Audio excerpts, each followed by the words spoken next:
Did worth 600,000. Yes, and it's when I went up there with my brother, who came from the state and went up there. That's when they make me aware of the fact that a complete payment and one piece and almost finished the other piece.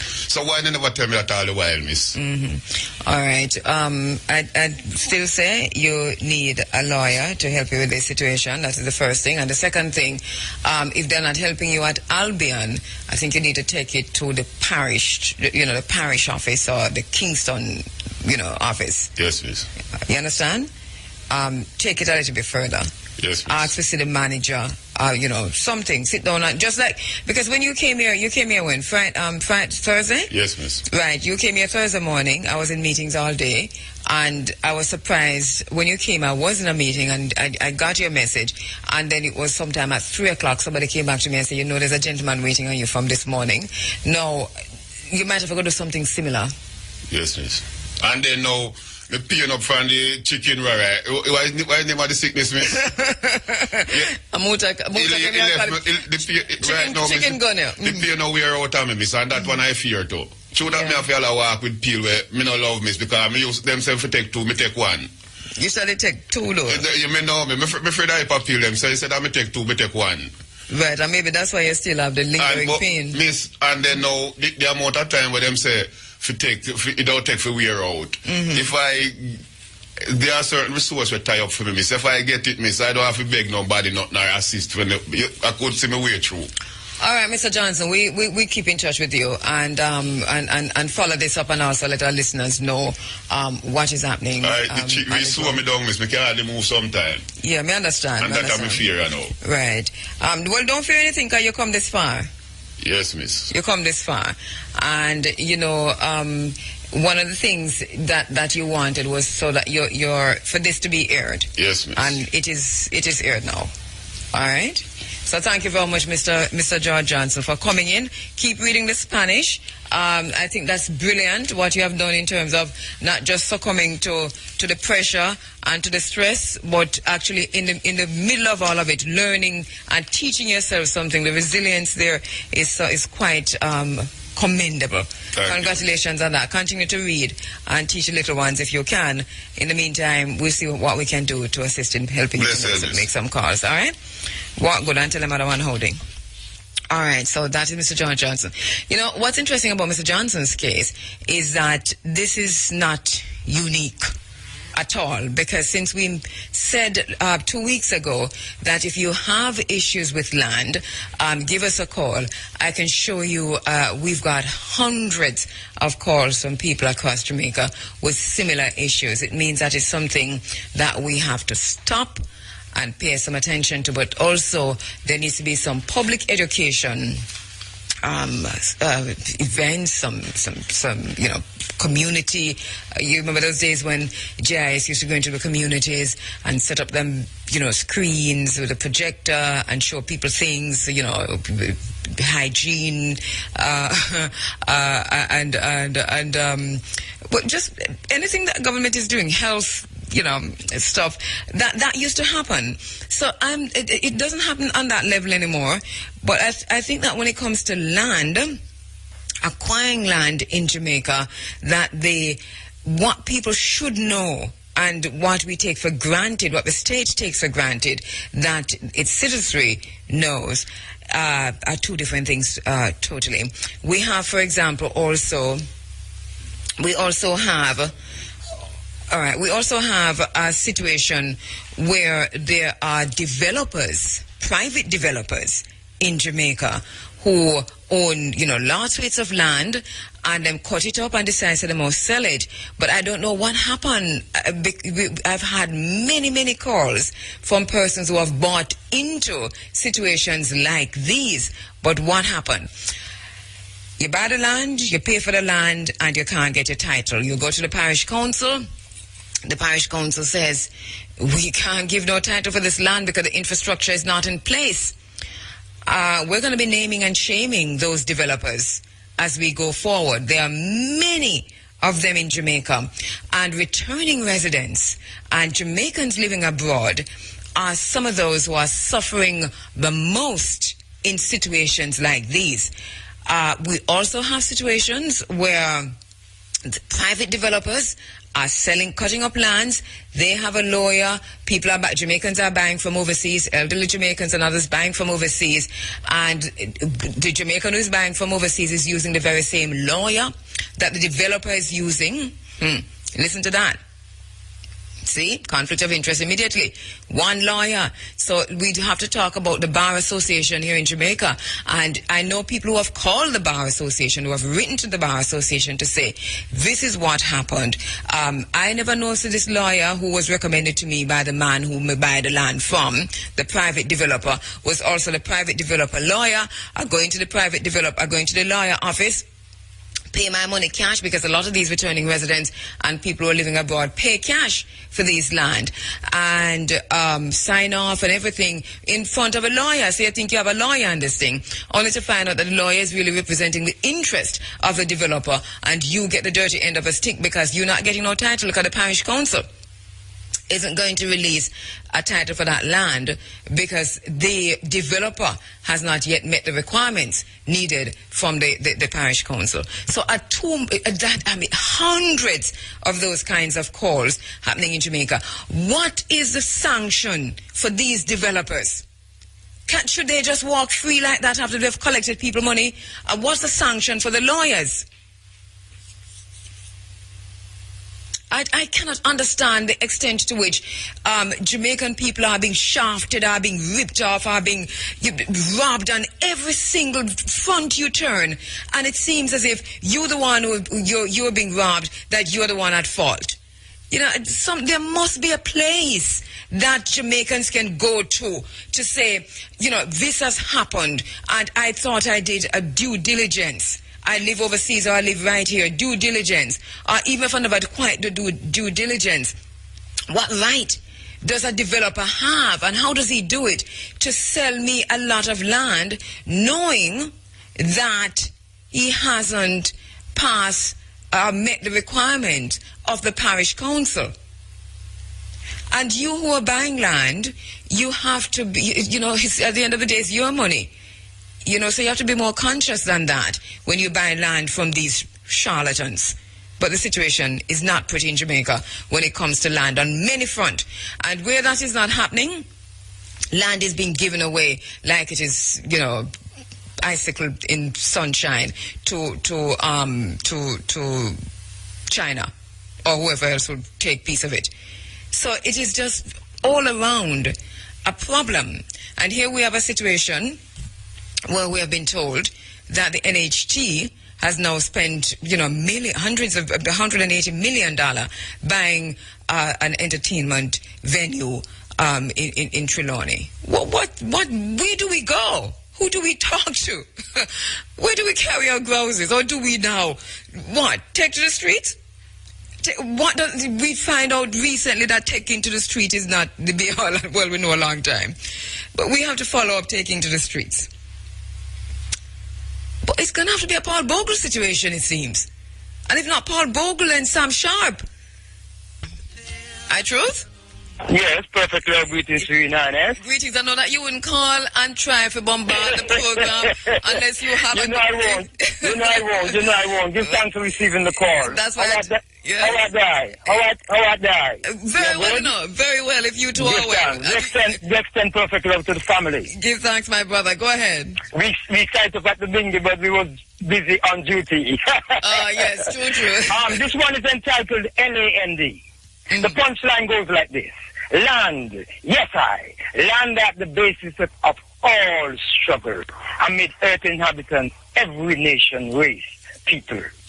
Behold, amidst all humanity, from that Iver up to the TINE, even blind eyes can clearly see the cause for each and every struggle is LAND. The unwanted, unpleasant reality, past, present, every ugly DIT of the abominable warring scenery in our face, plaguing you and me at the doings of a kind of man, woman of this human species. Aims, objectives, goals solely, mainly to possess, control, own, L-A-N-D, abundantly. Punchline. Yes, I. Yes, give thanks. I was listening for the Land word. at the basis of all struggle amid earth inhabitants. That is Every so. nation, race, people. We have verse 2, 3. Development. All right, we're back with you inside of the Africa Forum Running African. And we're going to be going to the phone lines now to speak with my sister Amina Blackwood Meeks, who is also the Director of Culture and Education at the Ministry of Education and Director of Ntukuma. She joins me on the phone lines to talk about Anansi Sound Splash. My sister Amina Wanjiru? Hotep. Hotep. All right, good thing, thank you very much, because I was just about to say good morning. So it go. I'm telling you. All right. Yes. Yeah. So, sis, I mean, wow, 1 year already. This is like just 3 weeks ago I was talking to you about Can you believe all of it? this. Yes. Yeah. All right, so Anansi Sound Splash is right. back. Must congratulate anybody who came up with that name. Because it makes I'll sense. take the credit. Go right ahead. You're welcome. All right, it's brilliant, really. All right, for listeners who weren't around last year and who are joining us, welcome to you, our new family members. What is Anansi Sound Splash? Anansi Sound Splash is a storytelling conference and festival that is centered around that wonderful, misunderstood deity, creator God that we inherited, that traveled with us on the ships from Ghana and came to Jamaica. Anansi. Anansi is the god of wit and wisdom. And we want to see what it is about Anansi stories, what it is about Anansi himself that can connect the ancient wit and wisdom of Africa that built civilizations and continue to build civilizations and repel things like Ebola and chikungunya and teach us how to survive.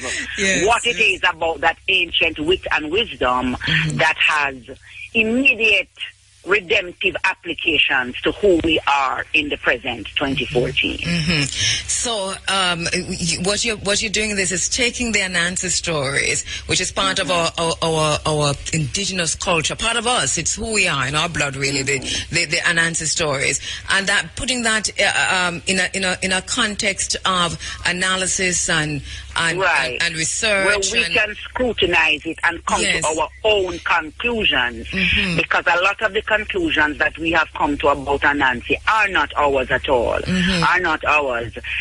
1 year Jerry Small spoke at one of the storytelling festivals, and his topic was to speak on Anansi as a Anansi trickster or revolutionary, and my eyes were just opened when what Jerry did for us was to deconstruct the word trickster and to show us that photography is a trick, but there are no bad feelings that we link with it.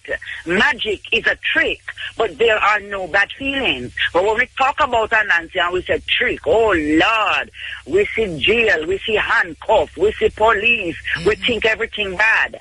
And so that we have to interrogate where it is that these bad feelings come from about something which is ours. In that context, look back on last year and help us to understand some of what came out of that, as you mentioned, even Jerry's own presentation, and how that impacted. Well, we look at storytelling as philosophy. What is it in the way our parents said to us, you can't learn, you don't learn nothing?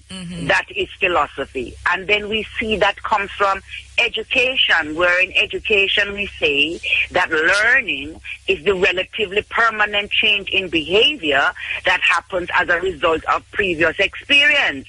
But the story that will tell you all of that, it just tell you, say, you not learn. Your mother go beat you 3 times for the same thing, you not learn. And then we look at our own storytellers like Louise Bennett and Charles Hyatt and Ronnie Williams, and we look at how much they taught us through the stories. This morning, if you looked up in the sky, you would see that the sun and the moon were in the sky at the same time. And a friend of mine said to me, she wished she had her grandson with her because he's so scientific and he would explain this. But me tell her a whole story from the fun people of the homie and then linked it to a saying I learned when I lived in Antigua. We're in Jamaica, when you can't catch somebody, you say, make him go on, man, long run, short catch. But in Antigua, them say, make him go on, man, moon a run till they catch him. And then you discover the story from which that came. And so those are some of the issues that we talk about when we talk about storytelling as philosophy. We also, I'm to Pearl Springer, who is the previous poet laureate of Trinidad and Tobago, who's also coming back this year, looks at Anansi in the process of decolonization, Anansi in the process of reparation. If we can come to a different, a new, our own conclusion about Anansi, what would that do for our ability to receive the Anansi stories and therefore to receive the wisdom in the Anansi stories, and what would that do for our ability to apply that wisdom to how we pursue development? And then from say the young children perspective, the younger ones, Amina, we have an influx, and you know what cable television has done in terms of what children are watching. Disney has become one of the worst things that could have happened to African children everywhere, because there's no representation of themselves, and so they're identifying with alien culture and alien characters. How might Nancy in a scenario like that assist or impact learning for children? Because you're talking about development, but don't it? Right. At some point, yes. Okay, so let me start with this now. Our stories have a ritual, a call and response. That the teller says something and the listener says something else. And so we clear the space for the stories to begin, and we're saying, even if I am telling the story, something happened in the past, other people did things, so that I am able to tell a story today, so that we give them a chance to acknowledge that the world is bigger and larger than them 15 years of life or 10 years of life or 3 years of life. And there are many forms that the ritual takes. We can say crick, and then the listener say crack, and so on and so on and so forth. This year, the Storytelling Festival is dedicated to Marcus Garvey in the 100th anniversary of the UNIA. And so all the storytelling sessions, the storyteller will say up, and they have to respond, ye mighty race. And so we plant in that inner them head that something did happen before them. In addition, our stories are highly symbolic, but we have to learn to understand that symbolism through African eyes and not through Eurocentric eyes. And one of the symbols that keep coming up in our stories is the river. The river. Why so many things happen by the river? Of course, Yamanja is the goddess of the water, and so we have to learn about her and ensure that the children understand that the river don't have to be a literal body of water. And then there is the story of the magic pot, where Anansi find one pot in the forest, and him say, what a pretty little pot. And the pot say, no, call me pretty little pot, call me do make me see. Now, through Eurocentric eyes, that is just a pot. And it's just a pot that can talk. But through the African interpretation of that story, the pot is your Ori, the god of your head, your personal Orisha, that you have to call by a particular name so that it will work for you. So we have to walk our children through the understanding of that. There are so many stories from Ghana where before Anansi sets out, Anansi calls upon his ancestors to be his eyes and wit. By the time we get the story, that not in there, Anansi just gone a road and don't say no prayer. Anansi a do road. He might do road. And And guess what? There are stories where when Nancy do road, before him do ancestor, bad things do him. Yes. You know? Brilliant, Amina. Wow, really. I'm just so we want soaking our up what you're saying. Understand all of that. So this year we have some repeat visitors. We have Nomsa, who is from South Africa. She's a Zulu teller, and the children loved her last year, and the adults loved her too. So she's coming to do a part 2 of storytelling as philosophy. Last year she talked about it. This year she's bringing actual stories for us to look at. And then we're looking at storytelling as healing. What are the healing properties in our stories? Jan Blake, who is of Jamaican heritage but who lives in London, is coming back with a teller from Glasgow, Michael Kerins, to help walk us through that. There is a storyteller from Kenya whom I have not met, but who, guess what? See this storytelling thing being tweeted and tweet us and say, well, she want to come. And so, yes. And so M. Shai will be here. So we have from our motherland. Then we have from the USA 4 tellers coming in. Then we have a gymnast, a yoga practitioner, a dancer, a singer, in the person of Edgar Ortiz, who is coming from Costa Rica. We've worked together at other festivals before, and he's fantastic because then he twists his body into various shapes to represent Anansi while he tells the story, and we know our children will love him. The discussion sessions are being moderated by various people. Winsome Hudson of the National Library of Jamaica is moderating the session that looks at how we can take a narrative, a little piece of archival thing that we find hidden away somewhere and make a whole story out of it. And that session will be at the Edna Manley College. Don't ask me the date and the time now. Go to the Facebook page, Anansi Matters. What's the Facebook page? Anansi Matters. Anansi Matters, yes, go ahead. Professor Freddie Hicklin is another of the moderators, and he's moderating the session that will be hosted on Saturday, the 22nd, at Montego Bay College on storytelling as healing. Eugene Williams is moderating the session that looks at storytelling as teacher and storyteller, as teacher and entertainer. Right. This is Eugene Williams from the drama school. And then there is Ancestral Revelry, which is being put together by XED, because the colleges are hosting the discussions. Yes. And Ancestral Revelry is really dopey stories, you know. But for some serious dopey we are talking.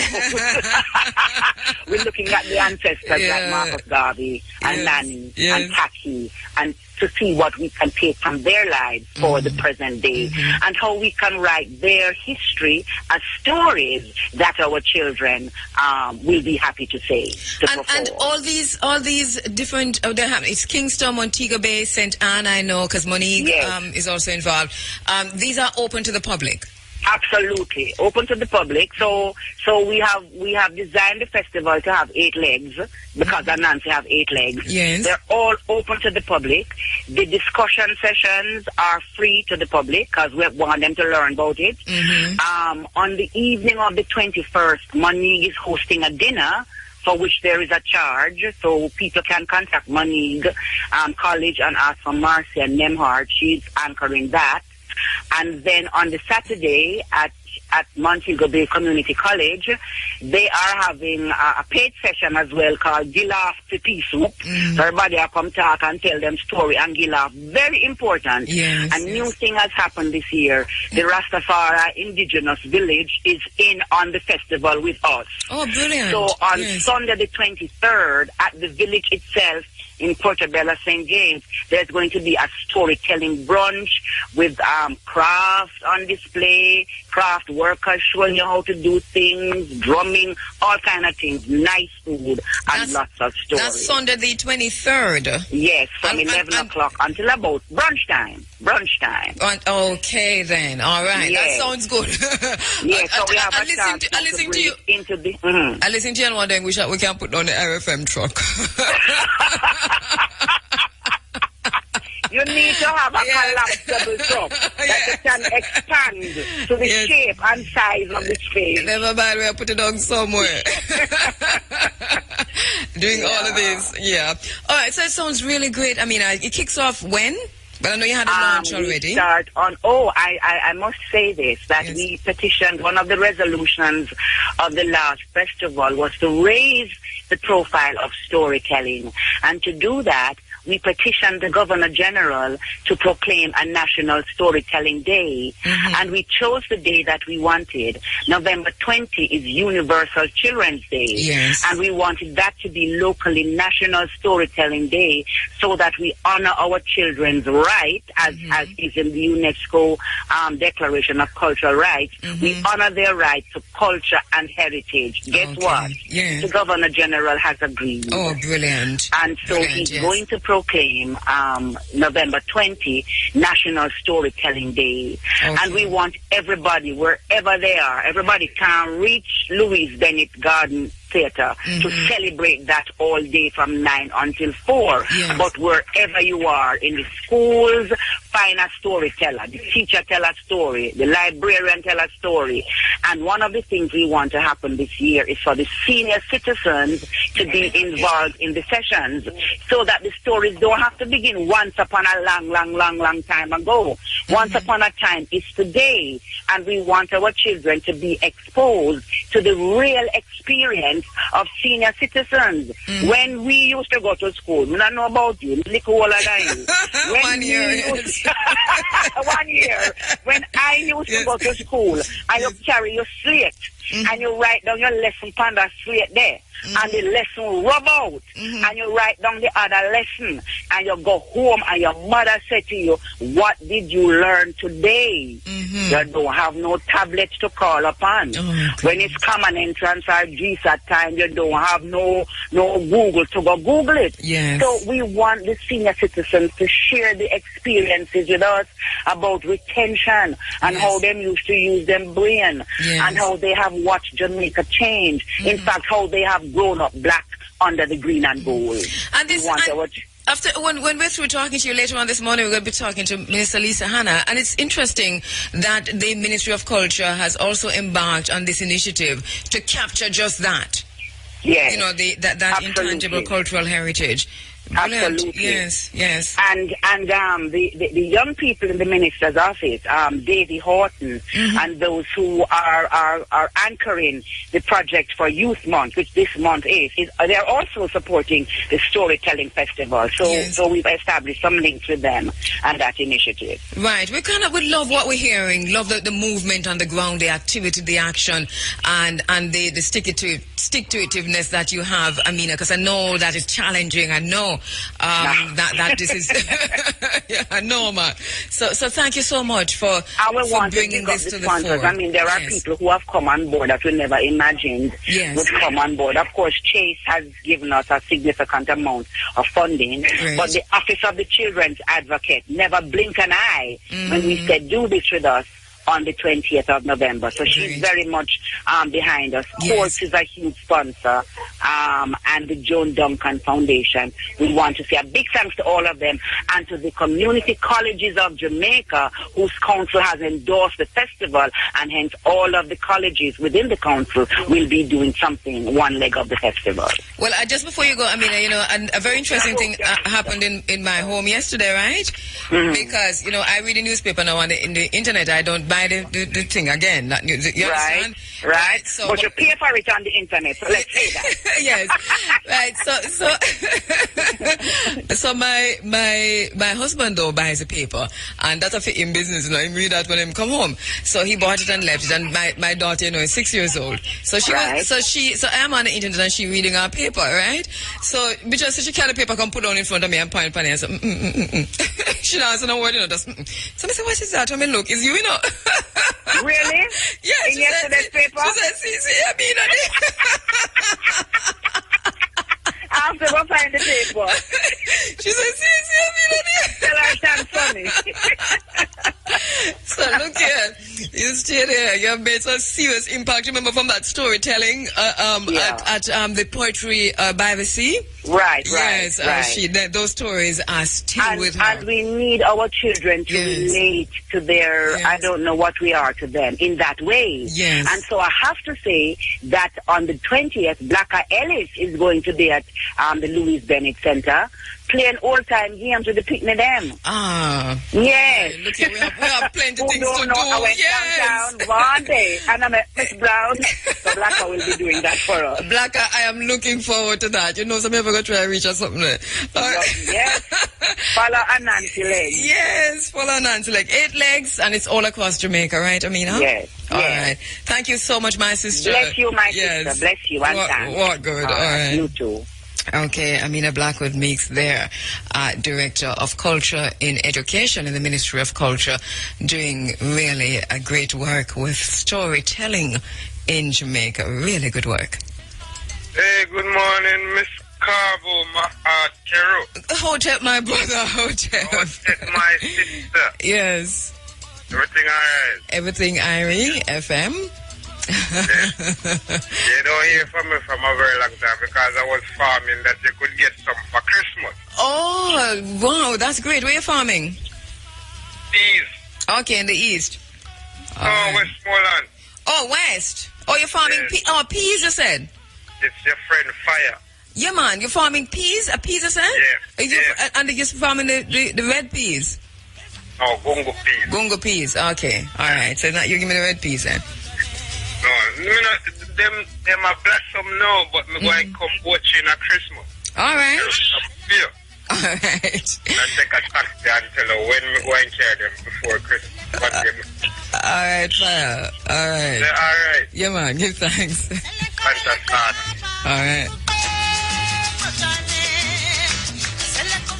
I love the sound of that in the age of genetically modified foods, that we're still able to put our own seeds in the ground and watch them bear fruits. In a little while, we won't be able to do that unless we have seed banks going. All right? All right, let's go back to the phone lines. Hotep? Hello? Yes. Auntie Anja? Yes, Hotep? Auntie Anja, yeah? I'm hearing you well, Hotep. This is Priest Upton, you know? Yeah, greetings, my brother. Present love, you left before I get there. Yeah, I'm Was hardly wonderful. hearing you. I'm hardly hearing you. I say that I was at the bean gate, but I get there when you left. Oh, okay. Yes. What I want to find out is when the bean gate stealing. If you could find out, and then see so all the organization could go in and seal up the bean gate. All right. Well, if someone will give me a call on that to tell me when, yes. And another note now, Auntie Anja. Yes. A couple of years ago, about 2 or 3 years ago, I was in the street. I leave from the Bobo camp and I go to Montego Bay. Sharing herbs like Ligdon Vitae and others and roots combined. You know, with the people in Montego Bay, Santa Cruz, Mandy from here, we're not sharing it. Sometimes I walk and stagger. And to the day of it, and when I hear like the minister one announcing that the TV is coming to the West, so the West must be prepared, I said, my God, that is what I was prepared for. So you say you're prepared? Yeah. I prepare the West for that by sharing these things. All right. And I say, I want to say special love to the brethren them at Bobo Camp who accommodate 2,000 and coming down as allow us as to seek Emmanuel and pray and pray. We prayed and fast. We pray and fast, Auntie Anja, for 2 years. A lot of us, one in Ja Turban, mostly in Germany or so forth, and Ja Ruben, Ja Fruits, Ja Bar, all of us as youngsters together from everywhere. We pray and we pray because we see these things and we speak of this happening now. All right, give thanks. Give thanks, my brother. So you're saying prayer and fasting and action. The Asians that accommodate us. All right. And special love to Irie. Give thanks, my brother. I'm trying to work on Auntie Anja. But if I can get it there, well, no, that. You know, you have a really bad connection because we're not hearing you well. So you're not hearing me well? No, well, I'm hearing you. Go ahead, let me see what you're saying about Brother Farrakhan. All right, Brother Farrakhan was saying on the street, saying that Jamaica must not accept any remedy for Ebola outside the world unless it is Cuba. I'm trying to put in my document now that if we could have a cruise between Cuba and Jamaica so we could see what Brother Fidel had prepared for us. All right, I think. All right, give thanks, my brother. You say a cruise. All right. His Imperial Majesty and Empress Madam. What good. You know, Cuba is as prepared as Cuba is for biological warfare because all kinds of viruses have been developed as biological weapons for Cuba. And Cuba has been preparing itself for a very, very long time. Chikungunya, for example, was researched as a possible biological weapon to use in Cuba, researched by the United States. Go and check your facts. It's not conspiracy, it's just fact. Hotep? Hotep Angula. Hotep, my brother. Hotep, my brother. Hotep. Yeah, man, bless time. Yes. Enslaved Africans. Descendants as in Grand Picnic. Although them not get them mule or them 40 acres, but bad, yeah. And it's called squatters. But Mr. Chin get all of Jamaica. Right, you have your radio on, right? But it's far. No, but I'm hearing it. So if I'm hearing it, you are hearing it. So ask somebody to turn it down or you turn it down. All right, you have to do that when you come on because that is distracting. Yeah, we don't have to read this. Yes. Yeah, so me say Leonardo will too in there want be a squatters now. In purchase a piece of land at Pinnacle. And the Queen kill him and so-called government after Jamaica and take it away. Dirty Babylon force. So now after Mr. Chin of China. So what are we going to do? Well, that is the question is saying when we get to that question, we must answer it, you know. You see that question of what are we going to do? It cannot be asked and left hanging. It must be. That's I will in river and all them places and the beaches then gone now. Yeah. So we're going that's what I say. Yeah. How old are you? I know, say I feel though, my father. Okay. Out at my brother? Sister Cabo. Yes, greetings. I want to talk about events of a week ago. Where Mr. Nicholson chose to joke about rape. Yes. What really concerns me is the head of government is presently a female prime minister. Yes. And until now, I don't hear whether she support it or she condemn it or whatever. Don't hear nothing from her. And not just her, you have understand your schedule to speak with Miss Hannah. Yes. You don't hear nothing from her. You don't hear nothing from the information minister, from the sports minister. All of them are women. So yeah, I think I understand where you're coming from, and I must say that I agree with you in terms of, and I said it earlier this morning, that rape is too serious of an issue to be politicized. It's too serious of an issue to ignore when a senior member of government makes a joke about it. And I think we have an obligation as women, women's groups, women politicians, and men too, you know, but I think specifically as women, because this is a vicious act that has been perpetrated against women for generations. And I played earlier my sister from the Congo talking about it. I'm going to play it again, actually. Talk about rape as a weapon of war, and even in domestic situations in Jamaica, we have rape being used as part of war. Yes, you know. A real thing.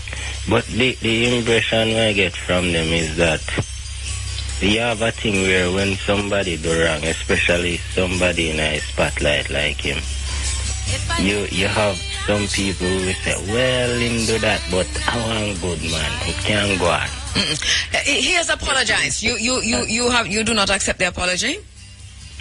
Yeah, but him should have resigned too. Yeah, the apology, it's an arrogant apology. It reeks of arrogance, and that is why so many people have rejected. It's an arrogant apology. It reeks of arrogance, and that is why so many people have rejected the apology. It is the way it was done. It was not sincere. It came a little bit late in the day, but I know that people would probably back up and say, oh, well, at least he apologized and he sounded very sincere. And a lot of people know that he was indeed joking. I mean, that is, well, that's said and done. I have a 6-year-old daughter, and she will, as a young child, and I'm guiding her, she will joke about issues that are serious issues, and these are not issues for joke. I have to find ways in which now to say to her, this is not one of the things that we joke about, and this is serious. And I might just do it with toys, or we do it with colors, or do it with, something that she can relate to at her age. So I think at any level, regardless of the fact that you were joking, there's certain, we draw the line in the sand at places like when you're going to be joking about rape. It's something you do not joke about. And if it's something we have to teach A.J. Nicholson in his senior years, then it's not too late to learn. One last thing, sister. Yes. Angelique Joe, is her name the African singer? Yes. She does song, Thank God I'm a Voodoo Child. Yes. Yeah, I don't know if you can play it. I'm a voodoo child. It's from Jimi Hendrix, though. You know that? No, I know. Yeah, man, voodoo child, Jimi Hendrix. All right, yeah, I think I have both of them here. So if I get around to play it, one of them. Yeah, the reggae radio station. I'll try, but I've played Jimi Hendrix here a few times. All right, thanks. Hotep. Hi. Hey, Hotep. Hi, how are you? I am well, if you two are well. I am super great. Oh, hi, brilliant. Andre. Hey. It's Queenie Vaya. I don't know if you recognize the voice. About 4 years ago, I was here. Mm-hmm. I tried to talk to you several times about what is going on in this country. Mm-hmm. From Port Maria? No, I'm from Westmoreland. Okay. With Donovan White. I usually do it with Okay. All right. Brilliant. Yes. Right. Yes. Mm-hmm. Well, I'm actually back in the land after, and I'm going to be telling a story, my reality of what is going on, why we're having a lot of problems. Mm-hmm. We have to realize that we're still under colonization. Mm-hmm. Because this country is owned by England and America. Earth is Earth. Geo is the study of Earth. So Earth belongs to us. So whoever passed Earth and find land, discover land was never for sale, and they develop it. That is why we're having problems. Mm-hmm. So they're back again. Yes. So they're back again, stealing, grabbing land, and selling it out to the Chinese. The Chinese are actually the indentured servants, remember? Mm-hmm. And the Indians, indentured Indians. But they have managed. China has managed. You see, the thing that I'm fearful of, and I understand the analysis that you're making, but the thing I'm fearful of as a race, African people, we can analyze very well, and we're very good at identifying what the problem is and why we are in the situation that we're in. But how do we change? Well, the change has to come from those who set this up. Elizabeth is responsible for this. Elizabeth in England. She is not no queen. She's a commoner. Right. So, hold a minute. But how does? No, it's a conversation we're having, my sister. Yeah. So I have to ask you questions. So how does that change our reality? The reality is that she needs to. She knows which family is responsible for leading. And I'm going to tell you who I am. My system name is Gooden. Gooden come from Godwin, was the first Lord of England. My mother is Morris, is Moore and Isis. They were in Spain. That's why Spanish come back again. They come in Savannah La Mar. And in Spanish Town, de La Vega. La Vega is one La. Right, so we understand. So we understand that, Andre. It is simple. If you move something, you have to put it back. And if you refuse to put it back, there's an energy that governs this earth. We are energy beings. You hear they're talking about the black hole? So it's us. So are you saying then that unless Queen Elizabeth or she's not no queen. Hang on, my sister. You're not the only person listening to the program. I understand, right? Andrea, So hang on, my sister, please. Unless whoever sits on the throne, because Elizabeth is just one name, and the throne is almost perpetual for how long? You're saying unless whoever is sitting on the throne changes return what they've stolen. Absolutely. That the plight and the condition and the state of the African will remain as is? Yes, and I'm going to explain to you. Yes, I'm going to explain to you who Africa is, because before we did not have any AEIOUS. Before we used symbols and numbers. Everything is a number. That is why they tied us up in a number code. Everything has a code. So Africa is actually where they start what is called civilization. Civilization means that you belong to government, okay? What happened is that they cross animal with man and create human, and that is what they're trying to omit. And they were thrown out into the Caucasus Mountain. That's why they call Europeans. They came back through Libya, That's why the chicken gone, They come for This land was ex-Yamek, That's why we call Yaman. So what happened to the Ya woman? They're trying to get rid of all the Ya women. So they came back to Libya and then into Egypt that they create. Because the original Egypt are the black ones, black, smooth, red lips, black gum, perfect teeth. When they cross animal women, they omit their melanin. And they were thrown it in the Caucasus Mountain. That is the sin that we're facing. That's why we are all mixed up. And so I hear what you're saying, and I understand very well, and I'm very, very familiar with the analysis that you have made. What is the solution? The solution is, as I stated before, the time has come for Elizabeth to take out the Governor General who she has in there, Patrick Allen. Patrick is Irish and Allen is Italian. They are the ones who are running the show here. My sister, thank you so very much. So you have a vibration, you have a named vibration. Like, for instance, I'm going to analyze you.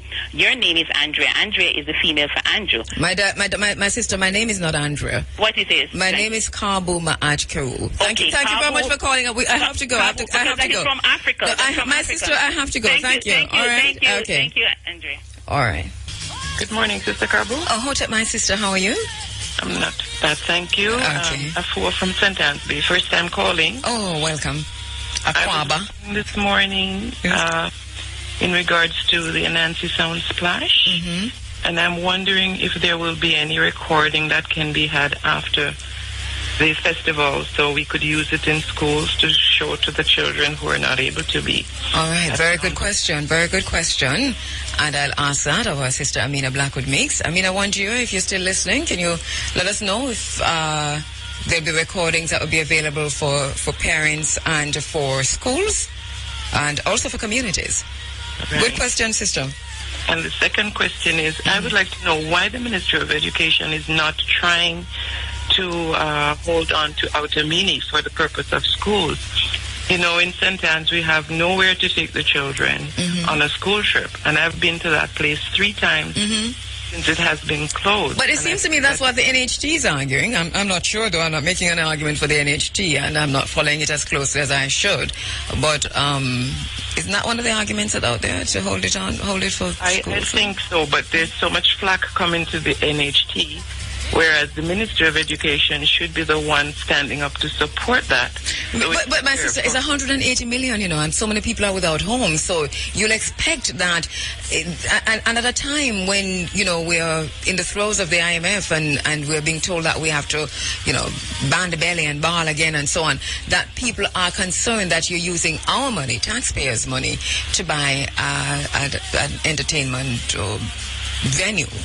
So you can understand that people will be upset about that. Yes, I understand that, but what do we do to preserve this part of the culture? Well, maybe we should tap into the private sector. It was, first of all, a private sector facility. It should probably remain in the private sector. But it was up for sale, and I don't hear any private entity coming up to purchase it, or saying they are willing to purchase it even from the NHS. Because it's a failing entity.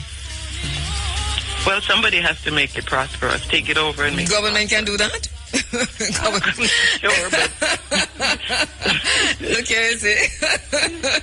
No. Anyway, it is something that I would love to see remain for the educational section and for the children and visitors. I don't know. Maybe Supreme Ventures, or or the Chase Fund or somebody like that should buy it. Supreme Ventures should buy it, or Digicel, or I just hope it doesn't close. I've been there, and I love to take children there, so I just hope that it. Well, I've never been there, but I've heard good things about the place. I just think that it's a shame that at a time when when so many persons are homeless and are people like teachers, doctors, civil servants, and they are paying their NHD contribution.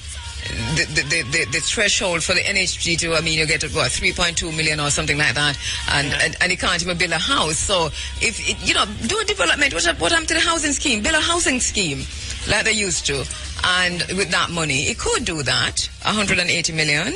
And, I hope we find a solution, though. Yeah, man, we need a place to put our children first. Yes. Shelter is at the top of the list, man. True, Food and shelter. All right, thank you, Hotep. Hotep. Oh, greetings, my brother. Go ahead. Yes, I just want to say something as related to Mr. Nicholson. Yes. And his statement in the parliament. Yes. It's like, remember, it's not too long ago since Mr. Farrakhan did come and make him speech, the first thing I'm talking about was woman and the respect we should have for woman. Yes.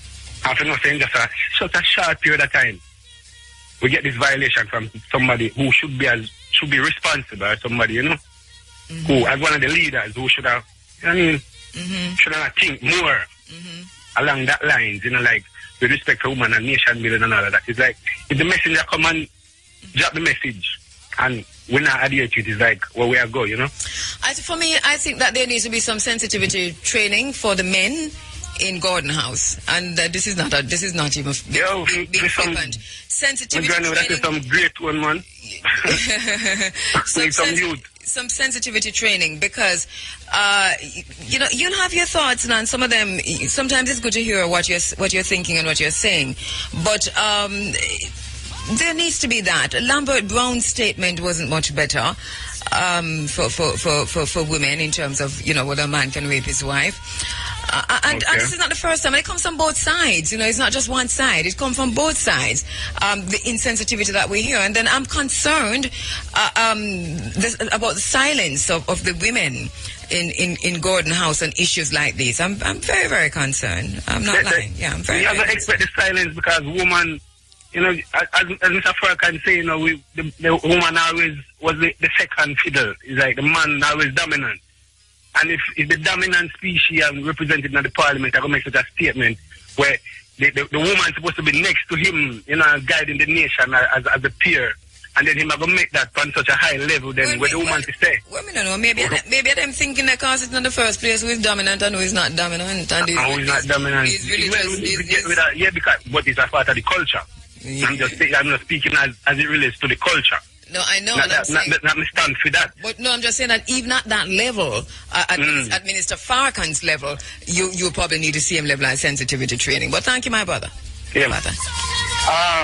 Very good suggestion by the sister in the feed forwarding of the Anansi Festival to schools. We attended the gathering for our blessed goddess Miss Lou 95th birthday at Hope Road, and things like that should be feed forward to schools also, very airy. Yes. Listen, the issue with the utterance of the Mr. Nicholson, right? Yes. No,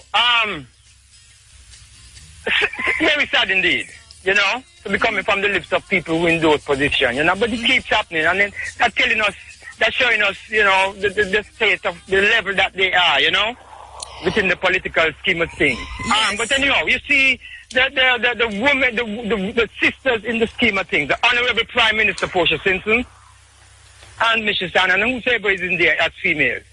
We really don't think that these people, they're silent or whatever. We really don't think that they are condoning this thing and they are for this thing. And I want to say, most emphatically that we are very happy for our sisters to be within the scheme of politics, to be reach the level of being prime minister. We need more of this. We need more feminine energy in the political arena. Yes. No, not saying that they are not human beings and they're not. No, my brother, I take the point you're making. I understand. Good. We don't want people to knock them. in that kind of way. We need more feminine energy in the politics. Yes. Be happy for them. I we agree need with more you. women prime their mothers, whether biologically or what. They are mothers and they are different to the two man them. We have enough of these man in them position there. Yes, we want some feminine energy, more and more and more. Perfect love. All right, give thanks.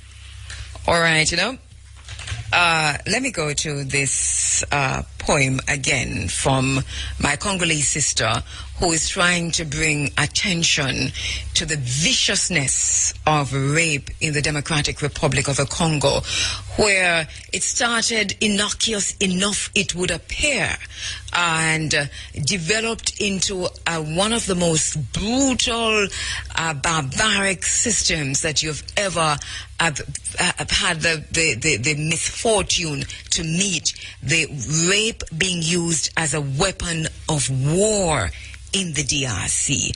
Listen to my sister from the DRC.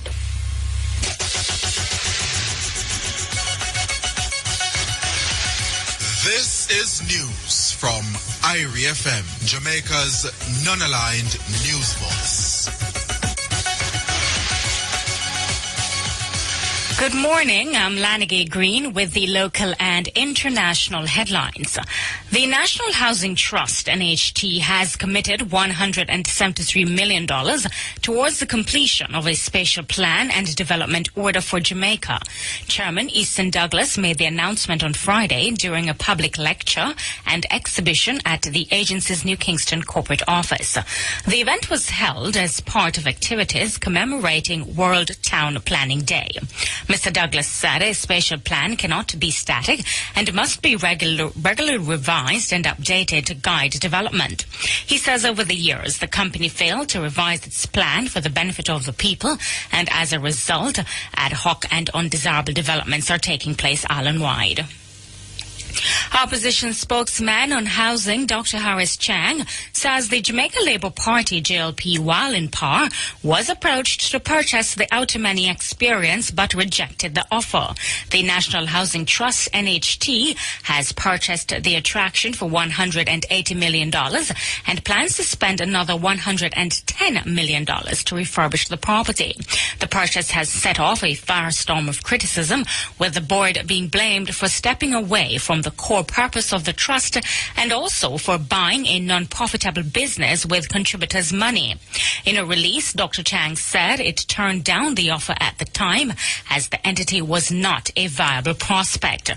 According to Dr. Chang, use of NHT money to purchase such an entity is disrespectful to contributors and a breach of the NHT's statutory mandate. Preliminary data from the Statistical Institute of Jamaica, Staten, shows that Jamaica achieved economic growth for a fifth consecutive quarter, recording that should be 1.8% for the period ending June 30. Finance and Planning Minister Dr. Peter Phillips says Staten has confirmed that the outturn for the June quarter is in fact stronger than had been originally estimated by both the Planning Institute of Jamaica and the Bank of Jamaica. The minister was addressing the Institute of Chartered Accountants of Jamaica's ICAJ Business Conference in downtown Kingston yesterday. In news overseas, German Chancellor Angela Merkel says the fall of the Berlin Wall has shown the world that dreams can come true and nothing has to stay as it is. Speaking 25 years after the event, Mrs. Merkel said the message for those in countries where rights were threatened was that things could get better. Earlier, she attended a service for the former East German regime's victims. The Berlin Wall was built in 1961 to stop people fleeing from communist East Germany to the West. Its fall in 1989 became a powerful symbol of the end of the Cold War. Finally, top African business leaders have established an emergency fund to help countries hit by the Ebola outbreak. A pledging meeting in Addis Ababa, Ethiopia, raised $28.5 million to deploy at least 1,000 health workers to Guinea, Sierra Leone, and Liberia. Experts say that if the disease is to be speedily contained, it needs to be tackled in these three countries. Nearly 5,000 people out of about 14 15,000 cases have been killed by the virus, most of them in Liberia. Those were the local and international headlines. News is next at 11:45. You can go online to irefm.net to view some of the stories. Like us on facebook.com/irefm news. Follow us on Twitter at irefm_news. From the IRFM newsroom, I'm Lana Gay Green. Attention of what we're doing, because UNESCO is now on board, and they're also providing and helping us with funding, as well as funds coming from the Japan Trust, because we feel that it's such a big initiative that we want the world to see what is happening for two reasons. One, on our international competitive index in terms of tourism, one of the things why we are not seen as culturally predominant, and people might say, but that doesn't make any sense, is because we have not been logging internationally the things that we do culturally. So the push for the World Heritage Site, also the push for this, what we do now is we make sure that our international partners and those international organizations are aware of those programs so that it can be logged within all of the other systems, their databases, etc., so that we start moving up on those kinds of initiatives. The second thing that is new is that it is a national initiative that, as you say, is formalized, and we're getting our young people to be a part of it as a multidisciplinary approach through training. So the IOJ, with the funds, are also conducting workshops to teach people how to now log and this intangible cultural heritage. And when we speak about intangible cultural heritage, it's something that you speak about quite a bit on your program, and probably you don't label it that way. But the night, the way we cook, some of the ways we speak, the things that we wear, even I'm a rural MP, the way that the community comes out to help on farm days, the way we dig graves, those are a part of what we do culturally and historically that makes us truly who we are. And you might take it for granted, but we don't have those things written about because we are more of an oral tradition than a tradition that really logs things. So very much in the same way that we did it for folk music with the Honorable Dr. Lewin, we're now doing it for these kinds of intangible cultural things to preserve it. And then the question then is how, for persons who are listening who are saying, but I have been talking about this, we tell stories. I was speaking to Amina Blackwood Meeks earlier, for example, about Anansi stories and so on. So we have been doing this and we have them recorded on tapes and so on. When we talk about documenting, what would that what does that involve? That involves bringing it to the IOJ, calling the IOJ, because there are specific ways that you should document the footage and that you should preserve it. Once you film it, once you write about it, once you take the pictures of it, you call on us. We come either to you or you can bring it to us, and we sit with you and we show you what will be done with it, how it will be filed, how it will be logged, the copies that we will take, and you will also have a copy for yourself. But it will have specific numbers. It will give the author. It will give when it was done. It will give a brief history. It will give the community. It will also speak about some other things, and that will be there for posterity as a part of this memory bank or database, both through the IOJ, and it will also be a part of the National Library. It answers a bit one of the questions I had after listening to your presentation at the launch, which is, do you get into areas of intellectual property, and how is that being dealt with? Well, obviously, sorry, I'm standing outside, so you're going to hear some of the cars. Obviously, there are issues with relation to, you won't be able to sell anything. And if you get into somebody's intellectual property, anybody that wants to come and research it will have to come to Jamaica to be able to research it and give the author credit. So it does get into intellectual property, but I'm not a lawyer, but I believe also that young people, and even those who have chronicled data before, get the privilege of people internationally speaking about them. So even young people who, if I'm sure that would have to be worked out. If people want to buy it, then that goes into a whole nother arrangement. But really, it is for research purposes and for preservation. And you're saying this is part of a memory bank? This will be part of a database /memory bank where you can now come. We're trying to create the largest archive of footage on intangible cultural heritage from Jamaica. I felt as minister that too many people were recording our own history, and we weren't doing it. And a large part of our history is going to be lost because we talk about a lot of things, but we're not a culture that really puts it down on paper or films it. CPTC, GIS, and others do it, but we don't produce documentaries, and we don't have documentary proof of really who we are. And so much of that has been lost too, even from CPTC, GIS, and JBC. Yes. JBC as well. They filmed over a lot of those tapes. One of the things that the National Library is moving towards is having the formal handing over of some of the Louise Bennett things coming out of Canada. And those, we've kept a lot of things not below the radar screen because we want to, but because these things are not, I always say, quote unquote, sexy for people to hear. So there's a lot of work being done through the ministry agencies with regards to pulling back a lot of our cultural programs, heritage, logging. The National Library, for instance, now has put its things online. So you can now go online and search the largest amount of Jamaican data in the world.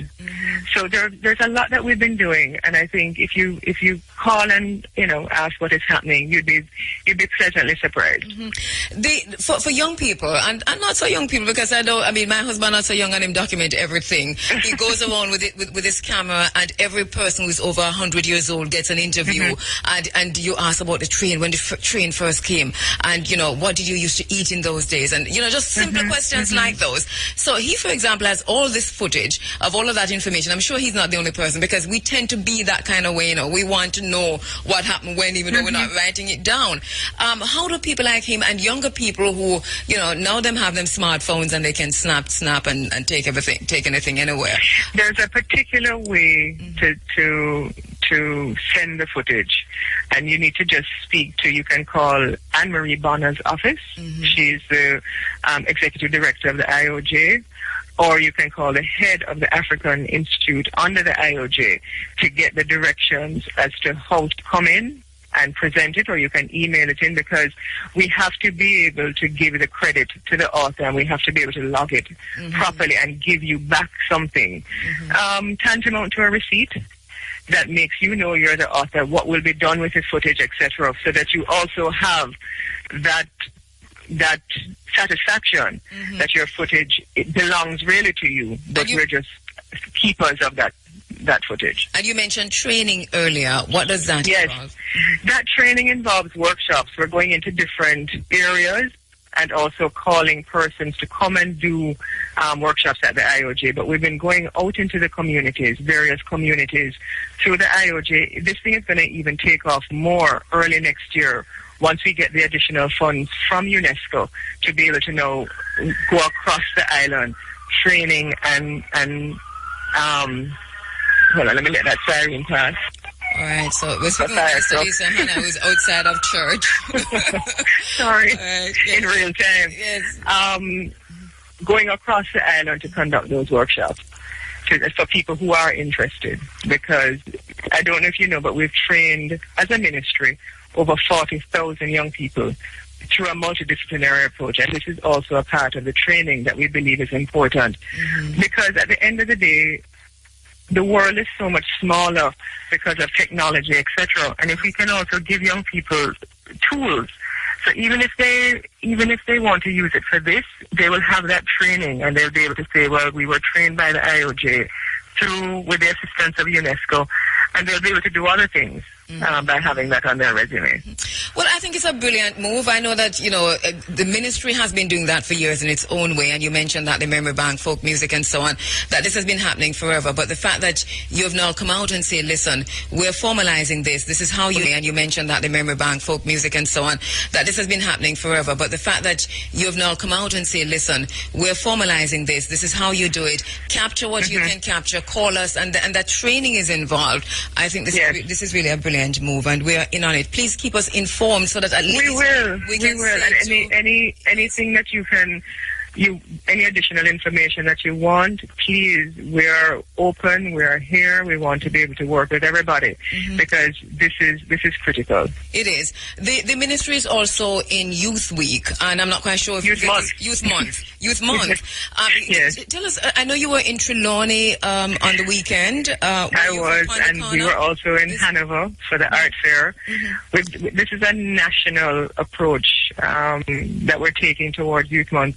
This year we're spending over $322 million to adapt and to bring forth new programs. We have 8 new programs through the NYS because we've been looking at the statistical data and analyzing those things that would give our youth the best opportunities and really putting our money there. So things we've done MOUs with CMI because CMI, which is the Caribbean Maritime Institute, as a tertiary institution, has the highest uptake of students after they graduate. 9 out of 10 students graduate and are able to be placed in a job when they leave Caribbean Maritime Institute. We've also signed MOUs for agriculture because we believe that our young people need to go more into farming and value-added agriculture. We have 8 new programs, as I said, under the NYS, targeting 1,500 young people for entrepreneurship. So what we've been doing is really going out there this Youth Month, talking about the programs and the Pond the Corner reasoning. We've been having the art fairs. We're having link-ups with our youth leaders across because I meet with our youth leaders at least 4 times a year, our national youth leaders, to get their buy-in in terms of policy. We're increasing our online registration. We did it increased it to 116,000 now. It was 46,000 for the same period last year. So we're really out there revamping, talking about the new programs that we have to offer and really letting young people understand, look, we can't do this by chance. Everything has to be strategic. The world has changed and you also have to fit into how the world has changed and how Jamaica is fitting into that world. A lot of young people, when I speak to them, don't understand the concept of what debt ratio to GDP means or even what a primary surplus is. And so when you know it's a serious thing, so when you say to a young person... It's serious, but it's really ambitious because at many, many levels people don't get that. But I understand the concern that you have with the youth. They have to be able to see that Jamaica is competing with every other country now. And so the top 10 in-demand jobs for 2013 didn't exist in 2003. The world is consistently changing. So you might have had the dream to become a lawyer, but guess what? You might not get a job when you leave university unless your aunt or uncle had a practice that you're going into. Yes, and I don't know who told you that, but anyway, fine. Who told me what? That I had a dream to become a lawyer. No, I'm just aside. But listen. Well, so all of those things were out there. So if you look on, you can go on our Facebook page of the ministry. You can go on our Instagram page. You can also look in the papers because we have the calendars in the papers of where we will be. We're in St. Thomas. We're in Montego Bay. We're in Trelawney. We're in Hanover. We're in Kingston. I noticed that, and I noticed you're pretty active for the month. And one of the things that we're doing now is talking with Oliver Watt at the ministry, so we can inform persons how to be or to be part of what you're doing for Youth Month, especially young people who listen to IRFM. We think we have an obligation to do that. Also, you can speak to Miguel Williams out of the ministry. You can also speak to Kevin as well. You can also speak to Omar Newell at the NYS or Mr. Melvin Smith. All right, so we have many, many people to talk to. Yeah. But I know you have just a few minutes to go. While you were in church, something came up, and it was in relation. We don't believe in hijacking people when they come on, and it's not that what I'm doing. No, but I noticed that journalists tend to do that now, so I'm always prepared for it. Yes, and it is not really hijack. Basically, all right, so what's your response to the subject regarding the flexi-rape comment by A.J. Nicholson? We're hearing that the women, and this is my own view too, that we're not hearing enough from women in... Well, I was asked on Nationwide earlier this week what I thought about it. Yes. And certainly as someone who has to work with children and youth, etc., jokes about rape are regrettable and it really should not be done. Any kind of abuse should not be done. I understand. I wasn't here and I wasn't at Cabinet, but I understand he has apologized for it. But on the whole, I just think jokes about rape, whether it's a man or a woman, are regrettable. All right, and while we have you, Marcus Garvey's house, any update on that? Yeah, we're actually now in the process of doing another submission because, as I said in Parliament, the submission that was passed in 2011 was really for compulsory acquisition. But I wanted to give the time because the persons who were living there said that they had documentation to show, because if you are going to compulsory acquire something, you have to be able to acquire it from the right people. Mm-hmm. So enough time had passed. They were not able to come up with the proof, and so we're now moving to compulsory acquire it. But in acquiring it, I have to be able to find a place to relocate the person, because I think that would be fair, because they've been there for years. So what we're doing now is identifying the monies will be paid to the Crown, and so we need Cabinet to now give us their decision on how and where those persons should be relocated. I already have the JNHT from before working with the person, with other persons in the community to try and get a sense of where they would want to go, because they had originally placed before through their lawyers that they wanted to be in the Richmond Estate area, but I don't know that that is possible. Yeah, that's well. I'm not so we're trying to find something else. Huh? No, I was agreeing with you a bit, but I suppose it's possible depending on what the land is worth. I mean, what the land based on the valuation is 3.2 million. We want another valuation done as well, but that is what it's worth. That's all right. What I so do you see this closing out anytime soon? I mean, this has been once the monies are there, compulsory require it. Why it had taken so long is because the persons who were there had said that they were direct persons who had got documentation from the family. Okay. That gave them a guarantee to the property. And the last thing I would want to do is start fixing up somewhere. Cabinet at the time, under the previous minister, had gave directions to compulsory acquire it. But once they had heard the government change, the persons had written note to us to say, well, you can't really compulsory acquire it, and if you do, we are the persons who have it. So we, through our lawyers, wrote back and said, okay, well, if you can produce a documentation, and it kept going on and on and on. And we were giving more time until we found out that they did not. Their lawyers wrote back to say, look, we really don't have any documentation. Then their lawyers pulled out. Then another lawyer came in. So then we found out that the Crown really is a rightful owner to the place. So I don't want to be, as a cultural minister, doing something and then upsetting another set of persons, especially where this is concerned. This is not a political football, but it's Marcus Garvey's house. Yeah, and that was crucial information, that bit of information about who actually owns the land, because we've been going back and forth on that for years. Right. So now we're clear, and so all that I need to do is get the funding is there to purchase the land, but we also need to find a place so that they can also be relocated. Thank you very much. Thank you very much, Minister. What I'll do, though, is that I'll invite you personally to sit with me in the studio, because we have 1,001 issues, and we'll open the phone lines and have people ask questions. If you don't mind. Problem. All right. So we'll do All that. right. Take care. All right. All right. All right, Lisa Hanna there, Minister of Youth and Culture, speaking specifically to the new initiative by the Ministry of Youth and Culture, which I embrace wholeheartedly on this program, which I think is a brilliant move. And as we said before, Donna, it's not new. What the ministry has done is to formalize this in such a way as to once again bring it to everyone's attention to say, listen, if you have been documenting, there's a way now to store everything in a database. And I think it's really good. It's never too late to start to do that. It's something that we do here when we talk about literary archaeology and all of that in this space for many, many moons. And I know almost every member of the Running African family, aunties, cousins, sisters, brothers, nephews, nieces, and cousins have been doing that over the years. What it does now is for you to get some training as to how to collect that information, which I think is brilliant. Then also to have your copy well documented, have a copy stored in a database with the ministry, and they are for research, for posterity, and just for discovery.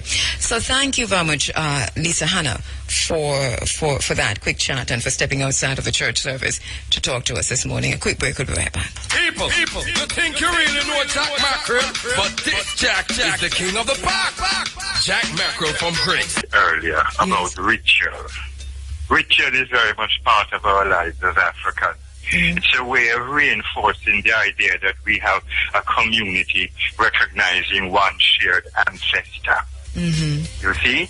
Everything. If you take the Saturday night dance, if you take the daily dancing towards the end of the day, it's about celebrating the same ancestor, and you are dancing into the night as you move from darkness into light. All the rituals of agriculture relate to recognizing the ancestor, of sowing the seed, faith in the Creator, who's the great ancestor. The habit of libation, recognizing the ancestor. The habit of when an African gets up out of a chair, they hit the seat before sitting after somebody gets up and somebody new. That is manner spirit, so you're releasing the spirit. I would love them to see all this collection of information as information related to us as Africans, uniting us as a community, and not merely as little artifacts or aspects of culture for entertainment.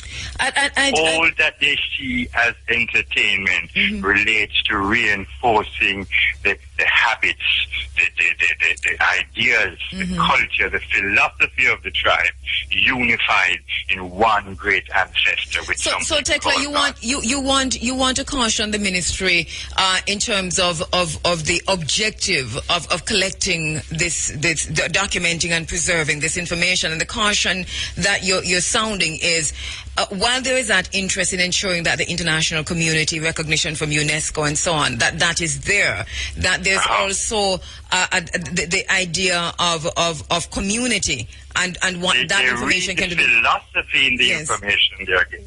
Okay, directed towards unifying us as a community around African values, African philosophy. Capable of unifying us, bringing the African, Pan-African together for development. Within ourselves, we have that philosophy to organize community. Let these things they collect, let them read it, because it will be there. There's no such thing as entertainment in the African tradition.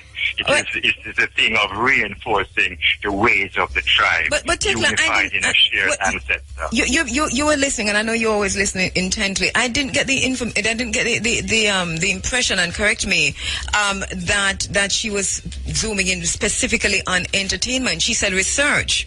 She said research, but when she said so that tourists or foreigners can know.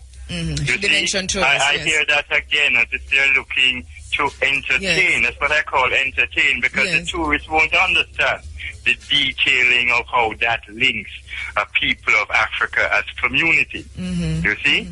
So this thing of point well taken, Tekla. Rather than how we are seeing ourselves. I know persons from the ministry are listening and should heed this caution from you, which I buy into myself. Thank you very much, Tekla. Okay, good. Yeah, man. And by the way, I've read the documents. I'll call you tomorrow. Good, we'll talk. Yeah, man. All right.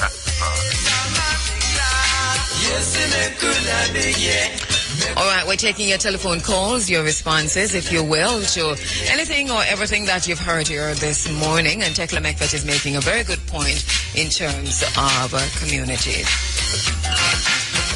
Rituals and community and the building of community development. All right, let's go back to the phone lines. Hotep? Good morning. Nana? Yes. Yes. Is this, Nana, I haven't heard you on this line. I mean, on the phone lines, but not on this microphone. So it's good to have you on here. I haven't heard you in a little while. Yes, greetings. Yes, I've been listening to the program. Yes. And Brother Tetler just come up and said it right. It's not a showpiece for nobody, but it's to make our children learn of the past, to understand it and return to it. And because there's so much that is being lost, so much that has, it's a loss to not the permanent. When it's a loss, it sounds permanent, like it lasts forever. But genetic memory is what even give rise to the African retention that we see here in Jamaica. Lost, man, so it don't last. It is in us. Yeah, so it's uncalled for. Yeah. Yes, it is in us, and we can put it right back. But we want to just what Brother Tickler said. I won't go into that because he already said it nice and. Yes. Fully understood. But we need that our children learn it because there's so much in it for us. When we were growing, our parents just look at us and we know they move away. They teach us how to preserve things. And now we say the economics is so rough. We need to go back to our roots because our foreparents would have laid on all the laws that we could live on a natural base, and we're moving out of that era, but we need to go back. We need to teach our children because even if they don't do it now, they will go back to it one day. One day, just give it to them.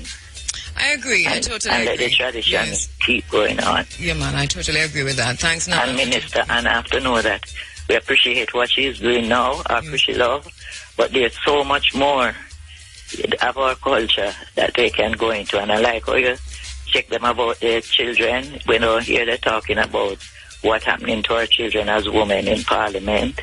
They just skip over it. I don't know if it's silent. They are silent. Yeah, I think because a lot of things are politicized, too many things are tribalized when they should not be. I mean, simple things that really mean, for it don't matter which side you're on, which side of the house you sit on which color you think you belong to, that it affects all of us in the very same ways. And then for us to politicize these issues, I think, is really a travesty. But it was good to hear Lisa Hanna, said plain and outrightly plain that rape is not a joke matter.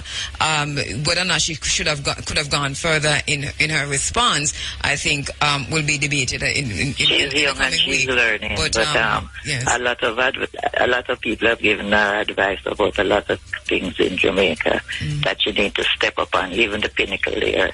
You need, some talking about Pinnacle. I went up there last Saturday, and it's the most beautiful spot I've ever seen in Jamaica. When you look up there and you see right around the beauty of the mountain, the valleys, everything, it's a beautiful land. And I hope that it return into the hands of our people. All righty then. Hotep? Hi, good morning, Kadu. Hi, how are you? Ras Asta Black. Hey, Ras Asta Black. Stop posting things on my Facebook page without asking me permission, all right? All right. All right, just teasing you. No, go right ahead. Yes, go on. Yeah. I don't object to the buying of Outamani as far as the land is concerned, because we need a entertainment area like Emancipation Park in Trelawney to stage concert. We have cruise ships coming into Falmouth. One come with 10,000 people each week. And I've gotten an agreement with the Trelawney Stadium to stage Reggae in the Sun and Senator Slowly, who is in charge of the TPDCO, canceled my contract after one staging of 450 people of one ship. And the stadium would have come out of a white elephant status to become an attraction. So why was it? Why was the contract cancelled? I think it's just jealousy, because I was able to bring 450 people there for one event, which would have grown to 3,000 each week. So what reason did they give you? So it is earmarked for development. Oh, that's a stadium? Yes. When were you told that? In February. February? Yes, and I've gotten a contract to the end of August. So any development taking place now? No. Okay, so it's still earmarked? Yeah, and it is rented to UTech, for church, other different activities there, but only Reggae in the Sun was cancelled. Because it's earmarked for development? Yes. Well, you should challenge that now. Well, I gave all my paperwork to my attorney here to deal with it. Because I think it's a sheer jealousy. And for Outamani, to be developed like Emancipation Park and also housing. I think it is all right. How much land is that? Would you try to go and put them houses and development like Emancipation Park? Is it that big of a land? Or what's the acreage? What we're looking at? I am not sure, but it's a big acreage. You have to drive inland from the highway a bit to get to it. So I'm sure it is from the highway all the way into the area. So you have information that this is what is going to happen there? They're going to make houses? No, I am saying I don't object for NHT to buy it, to do housing and to create an Emancipation Park like the one in Kingston. I know, but why are you saying that? Do you have information that this is what is going to be done there, that is going to be housing and emancipation? No, I am suggesting you're suggesting that if that is what is going to be done, then you don't object? I don't object. I'm suggesting that that's what should be done with that land. I don't know who got paid for it. If it's the landowner or the person who created, Lenny Licker White is the person who created from Taino to Rastafari. Yes. And that was the theme of it. But you cannot, I knew it would have failed from day one because nobody wanted to come to Jamaica to watch what their slave fathers did to us. And they will not buy an attraction like that. They prefer come to Trelawney and drink some Trelawney rum instead of watching what their foreparents did. So I knew it was doomed for failure from day one. So why would it be different now? You're saying the only way it will actually be a successful venture is if it's developed in the areas developed for housing and for an emancipation park like... Yes. All right. Yeah, and you know, every February 1st we have Reggae Month, and if we use it for a reggae event, it will be fantastic to attract the people from the ships. All right, thank you, Ancestor Black. I'll see you in Westmoreland. I'm running in the Roger Clark seat, so looking forward to see all the ganja farmers to come out to the nomination. Yes, you know, my fear is, brother, and I'm saying fear, but I don't mean fear in the way that people know fear. It's fear, and I see it coming, and I have no way of stopping it. We're going to stop it. We're going to stop it. So I'm saying that this thing is ordained, Kabu. You hear what I'm saying? Yes, and I'm saying this that. Is prophecy. Go ahead. Mm-hmm. This is prophecy. This thing is ordained. We will stop it. By hook or by crook. Yoruba. We are the true children of Israel. Yoruba. Rastafari is the closest thing to God on the planet right now. And the people need to over that. That's why we've been a target for so long. Right? Our time to Rastafari, my people. Hear what I say, you know. We have the will. We know the will. We've been standing up against this peace from the beginning. Yes.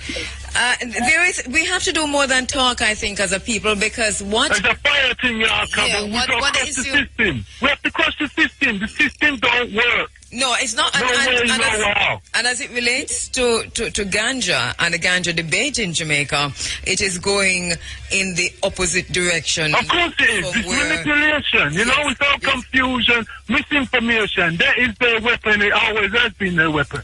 Misinformation and disease. Yes. And here we are now, totally confused, surrounded by disease. It's time for our people to wake up. But they need to realize that this thing is chemically induced more time that the brain can't function, you know. Just stop. Like the brother said this morning, fast and pray. Drink spring water. Clean up yourself. You know what I say? I'm feeling the most bad because the energy is out there. Turn to Rastafari. Mr. Carbo, morning. Yeah, man. Greetings. Yes, sir, no. I didn't listen. I deliberately, reserve my opinion on the ganja thing for a while because I don't smoke. I've never smoked, but I know the importance of the weed. I don't smoke. I don't smoke either, my brother. I don't smoke either, not at all. But, exactly. But I think that when it comes to ganja in Jamaica, if a certain aspect of a Jamaican society does not stand up against an injustice that they are watching, bearing witness to, and do something about it, we're going to sit down 10 years from now and wonder what happened and how did this happen. But we were there. We were bearing witness. Exactly. When we were watching. One of the things that amazes me more is when I look at the people who are heading the Medicanja thing. I mean, it's mind-boggling all these, ancient Rastafarian people and who've been pushing the importance of the ganja for so many decades. I agree with you to a point, but let us be clear on one thing. Dr. Henry Lowe, one of the leading scientists in Jamaica, has been working on herbs in Jamaica, plants and so forever. So where he's at, he deserves to be there, and we have to differentiate. When we talk about what we see emerging and what's unfolding, because he's part of that very same process that has been trying to do what he's now doing. So he's all right. Because, I don't want anybody to get the wrong impression. I don't have a problem with Dr. Lowe because I watch him over the years pushing and fighting and doing research and doing. So I appreciate his work. Yes. But honestly, when I look and I see even people like PJ Patterson heading up it, I am suspicious. And I don't even want to go further in that discussion. All right, don't go further because we don't have $12 million. Exactly. but just know, much less 20. Exactly, the AJ Nicholson business. Yes. Why are we surprised? Who's surprised? I hear a lot of people sound as if they're surprised that these people would get up and they're talking about politicians are human. Politicians are not humans. We are humans. Politicians are not humans. And let me tell you something. These women that sat in Parliament and allow him to get away with something like that, you notice that most of the people that call even on the radio talk shows and express their disgust about it are the men. The women, it seems to be that most of the women even in Parliament, it is something that they're so used to that they will look at the President of the People's National Party. Because for me, a Prime Minister is the chief servant. I don't know if she's the Prime Minister. I know she's the President of the People's National Party. You don't hear a word from her. Yet she calls herself a most honorable. And AJ Nicholson talking about asking them if they want to clean up. Imagine. Yes, it is. You're saying you don't know why people are surprised, and we've been there done that in terms of the outrage. I think I do agree with you that it is not unique to these people, and if you are in certain areas when you see these politicians, a lot of them, not all of them, but a lot of them come in. Every function, every activity, them have another young girl, 20-year-old by them side. A lot of them. And it is something that they are used to, and the women my brother, this is, and if you're listening to this program, you know that 4 or 5 years ago we dealt with that issue, and we spent almost 6 months just dealing with that issue. And one of the questions we found ourselves asking when it sounded like we were dropping into a black hole was, if a tree fall in the forest and no one is there to make a sound, to hear, does it make a sound? There's a reason why I was asking that question, because we were saying to ourselves and in this space that we have to look in every single sector, element, segment of a Jamaican society when we are talking about incest, child molestation, underage business, rape, and so on. And this is something that you have a terrible background noise. Thank you, my brother. Thank you. We'll pick up later. But you see, this is something that is not new, It's been happening for a while. The brother makes an assertion, don't call a name. But one of the things we know, because many of us have seen it, we have been there. We have been seeing it. We have been seeing it. These men who are in leadership positions in Jamaica, who are walking around with these underage girls or these very, very young girls on their arms, must answer some questions. And we're not afraid to ask them. Hotep? Hotep, my sister. Hotep, my brother. This is the brother Ross Darwitt. Hi, Ross Darwitt. How you doing? I am doing wonderful. Yes. And always so good to hear your voice. And you too, yes. Well, the first thing that I wanted to do was to let you know I've been researching your name. What have you found? Well, I found something about Kabu that I'll deal with the Ma'at Keru. Yes. Because the Ma'at Keru in ancient Egypt actually meant the speaker of truth, right? Yes. And also in a higher degree, as we would say, yes, in the mystery system, yes, one of the passwords in order to get through certain degrees, yes, was Ma'at Keru. Yes. And Ma'at Keru meant the one whose voice must be obeyed. because she speaks the balance and truth. So, hearing you all these years, the development, the evolution, the growing in consciousness, we see that your voice has to be obeyed and people are listening. And I just want to thank Irie FM and Running Africa for constantly but growing. Look at that part of my name is not the part that I embrace. Well, I don't want to take. I know other people want to speak. So the part that I embrace. I wanted to listen, speak real quick. Man, I know you're going to speak real quick, but I have to set the record straight. The part that the part of the name that I embrace is the Ma'at Keru, which is the voice of truth. She who is not afraid to speak truth to power. Yeah, go on. Right. Okay. Yes. Well, we still have to obey those who speak truth. Yes. Well, the next thing is the marijuana issue. And I'm in Hanover, and Hanover Ganja and Hemp Farmers Cooperative had a meeting about 2 weeks back. And while we were having this meeting out in the streets, basically, a member of Mario Dean's family, Deandra, she came on the microphone and she said, well, you know, one thing really sparked this mobility of decriminalization recently, and it was the Mario Dean's incident. Now, we did remind her of the past, of how many years we have struggled and the separation of other people. Yeah. But she did bring a very strong point across that this incident with Mario Dean kind of propelled us into mobility again to face the criminalization of young people. So I've been on the phone regularly with Mario Dean's mother now because we want to do something like a inner city youth outreach program and try to liaison with the police force in some way to break down this animosity, this enmity between the youth and the police. Because, you know, as they see the youth with the split, they chase them, they grab them, but there is nothing to offer the child, the youth, after you've arrested them. Yeah. What initiatives are out there for the kids, for the young boys, and those who have either finished school or dropped out, and all they have is hotel, slavery work to go do? But my brother, I think in the hotel. But that is approaching it from the middle, and I think the initiative is a good idea.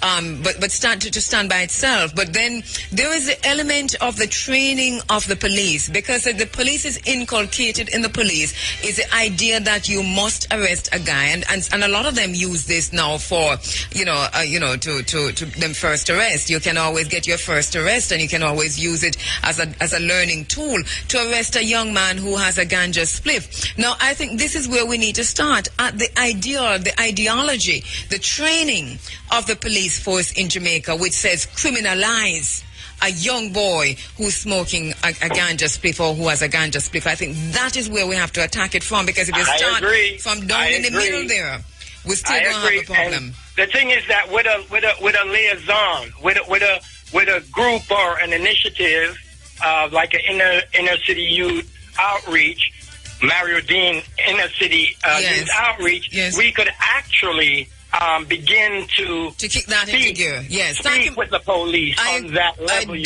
Yes. That they're so hypnotized that only when the government say move, they can move. Yes. And even when they see that it's quite obvious that the government is not serving anybody's interest except foreign interests and the government's own interests, right? We still do not do anything unless the government say. Even when other people and everybody know what they're supposed to do, nobody moves. Right? Right. And what do you want to say about that? And I'm saying, if we don't take the initiative to do for ourselves, then the government is gonna take up come in and do what they feel to do. Yeah, we would have sold our equity. Yes. And then maybe we get a paycheck. Yes, I agree with you. Equity makes us the boss, and a paycheck makes us a worker. Yes. Right? And so we need to listen and to everybody talk about coming together or unite, but nobody is taking the first step, or nobody is putting the plans in place as to how we unite and how we achieve this union. And even if they're members, because you have been doing a good job, and a lot of people have been trying, but even if we step forward to do that, people still are not going to move towards. Yeah, because unity doesn't happen at the macro level. Okay, you can't force people to unite. I think it happens at the family level. So first of all, if there's no unity in the family, there's no unity anywhere. That's the first thing. So I think one of our main jobs is to repair the family that has been destroyed, torn apart by crime and violence and the whole situation and poverty and religion and miseducation. We have to repair the family. And we probably starting with the woman. It's at that level that we have to start if we're going to think about any kind of unity. But we need to do it now. And so how do we? By starting in your home. Well, even if I start in my home. No, man, don't watch nobody. You say you start in your home. How many people in your home? Because what you do, you can't watch what others are doing. You do what you have to do in your home, and if somebody else is listening and decide, I have to do something in my home, and what if two of you in the same community? That is going to make a change, and I think sometimes we expect a massive change on a wide scale level, but change don't happen that way. Change happen in increments and small bits and pieces, and even when you force it, as happened in Libya, as happened in Egypt, as happened in Tunisia, as happened in Syria, that's what we get. So I'm not saying revolutions are wrong. I'm just saying revolution means change. And change don't have to be massive all at once, especially when you're talking about rebuilding a nation. It starts with the family, and the leader who recognizes that the family is where the change must start, I think is on his or her way to making it happen. Well, I think we then need to crank up our propaganda machine to make sure that our families get it together and get it right away. I agree with you. We don't have no long time, and we don't have no whole heap of time. No, and